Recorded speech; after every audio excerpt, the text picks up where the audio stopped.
Hello and welcome back to the Anything Liverpool channel. Today, joined by a very special guest, Brian from the Hey Eintracht Frankfurt Podcast.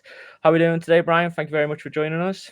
Not a problem. A lovely sunny day here in the United States. Well, I'm here in Kansas City. We're about to embark. The team has just landed the other day on their American tour, where they'll be playing local side Louisville, Aston Villa, and MLS side Philadelphia in a 3-match tour sweep. So the team is already underway. It's just a sad that we didn't get to hold on to one of our prized assets for this tour and the 25-26 season.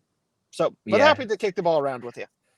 I know, I mean, I'm sure you've probably spoken about Hugo Ekitike a lot the past couple of weeks, but we're going to steal your voice for a little bit more. I mean, first of all, we'll just start with who is Hugo Ekitike for people who might never have watched the Bundesliga, who potentially don't know anything about him. Describe him to us. What does he offer? What's his MO? So his modus operandi really is being flexible. He's got speed. Some people may have watched the Bundesliga last season and noticed, wow, this guy who plays with Omar Marmoush, he's really fucking good. I mean, the boys were basically like this foil who played off of one another perfectly. Hugo is able to play into the channels. He's able to hold the ball up. He's getting better with his headers. It is something that I believe that Liverpool's training staff will work with him quite a lot to kind of round out his kind of skill set. He's got a pretty decent frame. He could put on maybe a little bit more muscle to kind of fend off some of the defenders that you find in the Premier League. This is a player who, honestly, you put him in all sorts of tactical formations. He can play at the head of a three-pronged attack. I know how Liverpool loves Mo Salah playing out from the side. This is a guy who I think could create a great connection with Mo Salah in the future. And the fact that he's just 23, he's got a lot of years left to go in the legs. His time with Eintracht was just a season and a half. We were going to use him as the replacement for Randall Kodomowani, who left on deadline day ahead of the 23-24 season to Paris. This fellow, Hugo, we got on loan in January from PSG because his time just really wasn't working out. Go figure that they changed some things around, move Mbappe out, and then Paris ends up winning the European title. So they apparently hey, sometimes it just doesn't work out. You find a greener pasture that does work out for you.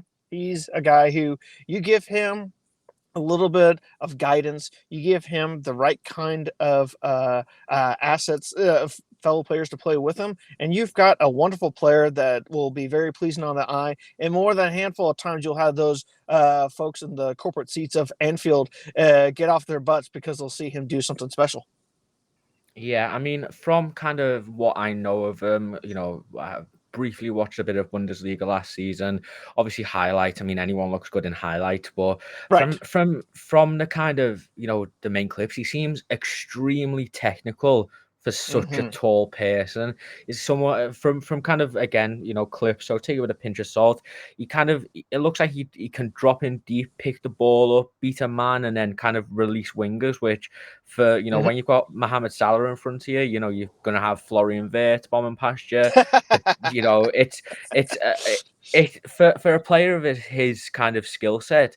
It seems like he's going to be perfect for that dropping kind of deep role, picking the ball up and, beating the man. Is that what Liverpool fans should expect of him? Or is he more, or is he just all round? Is he more all rounded? He's that and more. He's not a big old lump that you just put up front that's able to traps the ball down, though he can trap the ball down perfectly from a long range cross. Like, he's got that technical skill to work in tight spaces. What I would point out to any Liverpool fan who, I'm sorry, we did not end up beating them in the quarterfinals of the Europa League, but his goal versus Tottenham in the quarterfinals. I mean, I was talking to a few Tottenham fans and they're like, oh, we fancy that. And I'm like, well, come with a checkbook, boys. was my reply to them. And they're like, oh, we don't think we have the money at the time. Go figure. They ended up winning the competition. But he's a player that his tactical flexibility will allow for Liverpool to have success in terms of being able to work with Mo Salah, work with Florian Wirtz. He speaks French, he speaks German, he speaks English, fluently. So you got a fellow who's going to be able to fit right in with the diversity that's in the Liverpool changing room, and a player that I think if Liverpool fans give him the time of day, they'll find out that they have something truly special there. And at his age, you got a lot of room to run. So needless to say, Liverpool is picking up a Frenchman that I think will be the best French-speaking player Liverpool has seen for quite some time. Yeah, I think the last one is probably one of my favorite players, Djibril Cissé, who's been he's had a lot of praise from Djibril Cissé online. One thing I wanted to mention was he obviously struck up an unbelievable relationship with Omar Mamouche, especially during the first half of the season. When Omar Mamouche kind of departed from Man City, obviously he's got a great fee for him. I think Liverpool as well were one of the teams who were looking at Omar Mamouche at the time. What did he change his game much after that? Did he kind of obviously he's very not reliant, but having somebody like Omar Mamouche as your partner in crime up front helps a lot. When that kind of disappeared, how did he kind of adapt to that?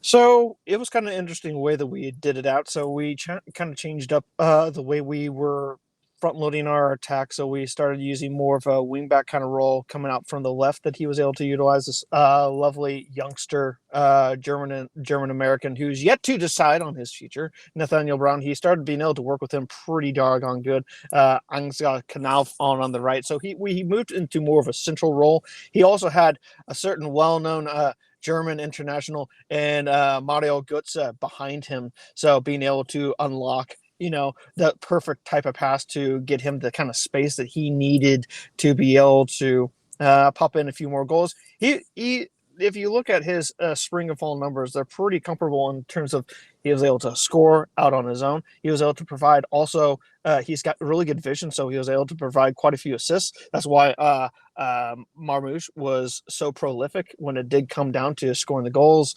When it comes to the big matches, take Eintracht's massive draw that they had with Bayern. Bayern was bossing the crap out of us. Not going to lie. Bayern played like as though their hair was on fire, and I'm thinking, okay, we just hold our own.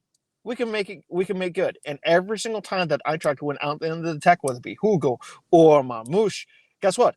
Bang! Right in the back of the net. And my Bayern buddies I was watching the match with just kept on looking at me, and they're like, what the fuck is this? Like, you come out of absolute nowhere and then bang, it's in the back of the net. I'm like, that's right. That's what happens when you have players a certain technical ability that can go at pace, against a team that maybe on the front foot the whole way, the way that Bayern played. He's able to score goals in that sense.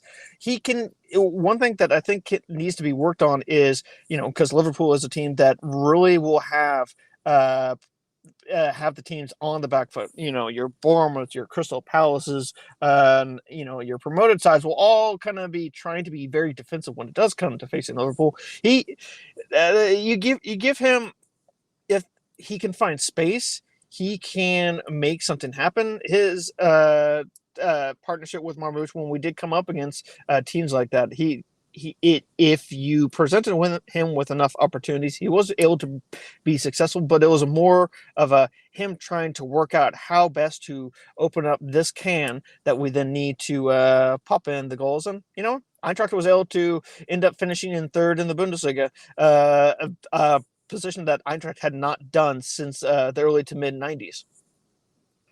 Yeah, I mean, it's going to be interesting to see. No disrespect to Frankfurt, but Liverpool have obviously, we've got Mohamed Salah, who you could argue is probably one of, if not the best forwards on the planet. We've brought in a young Florian Wirtz, so it's going to be who I'm sure you've watched a lot of as well. Oh yeah. The Bundesliga seem upset to lose him. I'm sure you're not. Oh yeah, Florian Wirtz being picked up by Liverpool. When I saw that, I'm like, and some Liverpool fans asked me, like, hey, what do you think of this guy? And I'm like, there's a reason why he's starting the attack for Germany.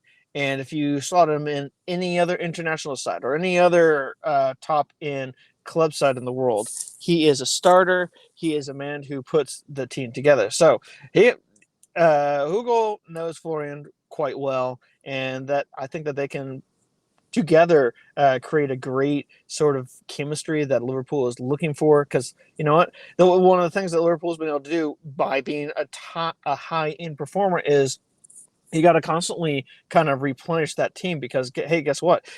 Eventually some of those stars, as time goes on, Ian Rush couldn't score goals forever, for example. Like you get Steven Gerrard couldn't boss the midfield forever, for example. You eventually have to move on your legends because, hey, guess what? The job that they were doing, Father Time catches up with us all.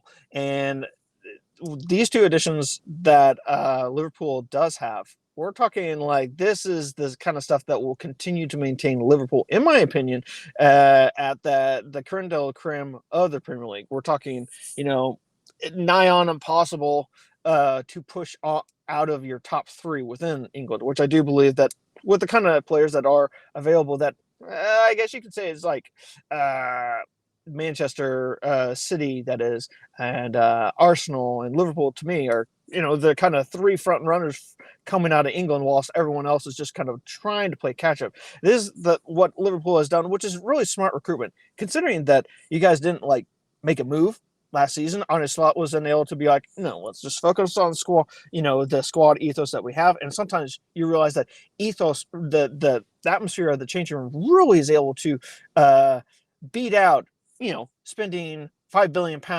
and flouting financial regulations, not to name any one club within England who has currently been doing that for a recent amount of time. All hearsay, nothing is technically written in stone on that one. But yeah, Liverpool, y'all is set. Yeah, there's a couple of clubs who fit under that umbrella. Both wear blue, I'm pretty sure. But nothing's official. Nothing's official yet. Yeah, no, not an official. All speculation. One thing I do want to mention, obviously Frankfurt, unbelievable at selling players. I mean, just to name a few, and a lot of strikers, which is, I think, where maybe not the skepticism comes in, but I do think it's a valid question. You've sold a lot of strikers who maybe haven't lived up to how good they were in Frankfurt. I'm sure you can name the better, but off the top of my head, Haller, Jovic, Kolo Muani haven't really went on to light it up. I mean, Omar Marmoush was very good at Manchester City, but he's not going to hit the same numbers because he's not the main man, and he never will be at Manchester City. Do you think Ekitike can be the one to break that mold? I do think so. And I think that Marmoush, given time, will be found to be exactly what Manchester has really been wanting. Like, you don't have to be that bona fide top A-list star to be able to make sure that, hey, silverware keeps on coming in, because the success on the pitch is what really matters. And sometimes you just need a guy who is a really great fit for your role that you need, who, he will be a huge contributor, but you can always have one guy who's the top of the heap, or the top of the pyramid, like a certain Liverpool player, I believe, really, really is. Not to put too fine a point on it, Hugo is a guy who his youth will see himself out as a really great Liverpool player, in my opinion. He's one of a couple that I think Marmoush and him will be able to find success in England because they're being utilized in situations that allow them to be successful.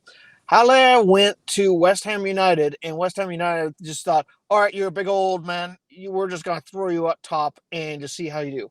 No offense. Like, Haller always was able to play off of somebody and be successful. That's why him, Rebic, and Jovic, all three, known as the Buffalo Herd by us Frankfurt fans, that's why we were so successful with them in that team. And, each one of those players, when they did move on, weren't utilizing that same sort of fashion that allowed them to be successful in Frankfurt. And, I do think that Hugo and Marmoush are both ones that are breaking the mold. It's a question of who is going to be next, but I'm pretty confident that when it does come to Eintracht Frankfurt, that we're going to have a good season this season because we're utilizing the funds to replenish the ranks to fuel that next kind of drive forward. And I think the relationship between Hugo and Eintracht is going to be one that we remember fondly, and he's going to be seen as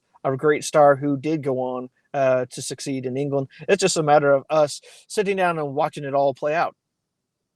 Yeah, definitely. And I'll kind of just final question: what do you think Hugo Ekitike is gonna achieve in Liverpool? Do you think he can be that main guy? Obviously, there's talk today about Isaac coming in. Obviously, Very kind of comparable players. Very yeah, comparable. Only, I think, a difference about like 6 years in age. yeah. I mean, I've always said Isaac is probably for the now, whereas Hugo Mm-hmm. Ekitike is, potentially he's going to be, the long term, and he's going to learn from Isaac, and he can obviously play. I think he could do a good job in slot system, playing off the left, or even playing in a double striker system. But what do you think? Slot's been so good at improving players, and I think the environment that Ekitike is coming in, and I do think it's very underrated having a good dressing room, as you said before. He's coming in with Ibrahima Konate, who he probably knows quite well, Mm-hmm. very similar ages, and I'm sure, as you mentioned before, being in the same league as the likes of Wirtz, Frimpong, they're probably familiar with each other, and Mm-hmm. we're a very family orientated type of club. What do you think he's going to thrive for Liverpool, and do you think he can establish himself as that main striker? I always kind of thought that once Diogo Jota sadly passed away, that something that hit the footballing community very hard, and everyone had heartfelt sympathies towards the family.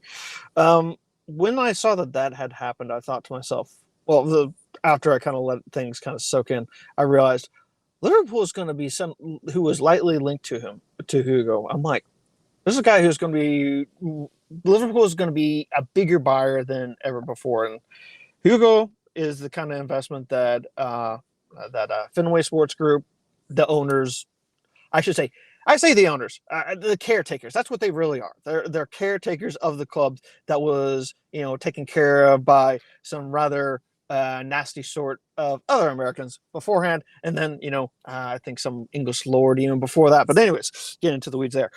Hugo is a player that will be the long-term successor of many a great Liverpool player that has graced the field at Anfield.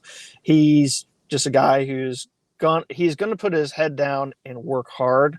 He really worked hard in the preseason last season, talking about how, hey, look, I'm putting in the long hours. It's like my goal is to have the best season that I've had from an individual standpoint, and for the club to have the best season that they've had an individual standpoint. Both of those were succeeded, and can come from a player who really knuckles down and puts in a real big shift. And that's the player that Liverpool is getting, and I know the kind of mindset that Liverpool is as a city, Liverpool is as a club, that it is a very hard-working, down-to-earth, kind of salt-of-the-earth style of football club, and I think that he will do well at Liverpool in the long run.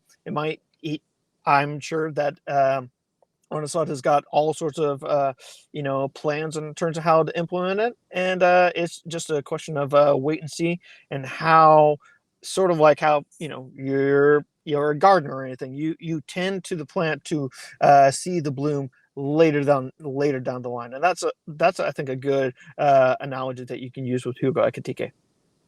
Yeah, definitely. I think every Liverpool fan is very excited to watch him grow, and we'll I'm sure we'll be thanking Frankfurt in the long run for for what you guys kind of let him flower into, and we've hopefully can take him on further. But Brian, I really appreciate you joining us today.